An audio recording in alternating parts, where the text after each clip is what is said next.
বন্ধুরা ৩ বছর পর অভিনয়ে ফারহান। নতুন সিনেমার ঘোষণা দিয়েছেন অভিনেতা ও পরিচালক ফারহান আখতার। ছবিটির নাম ১২০ বাহাদুর। একটি পোস্টার প্রকাশ করে নতুন এই ছবির কথা জানান তিনি। এই ছবির মধ্য দিয়ে ৩ বছর পর অভিনয় ফিরতে চলেছেন ফারহান। ৩ বছর পর ১২০ বাহাদুর এর পোস্টার প্রকাশ করে অভিনয়ে ফেরার খবর দিলেন ফারহান। ছবির নাম ঘোষণা করতে একটি পোস্টারে দেখা যাচ্ছে পাহাড়ের চূড়ায় দাঁড়িয়ে আছেন এক সৈনিক।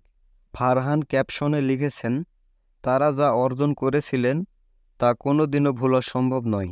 ছবিটি পরিচালনা করেছেন ধোকর খ্যাত পরিচালক রজনীশ ঘাই। বুধবার লাদাখে ছবির শুটিং শুরু হয়েছে। তো এই ছিল আজকের মুভির নিউজ। তা আবার দেখাচ্ছে সামনে ভিডিওতে। বন্ধুরা, চ্যানেলে নতুন হয়ে থাকলে অবশ্যই চ্যানেলটিকে সাবস্ক্রাইব করে পাশে থাকবেন। আর যারা ইতিমধ্যে চ্যানেলটিকে সাবস্ক্রাইব করেছেন অসংখ্য ধন্যবাদ।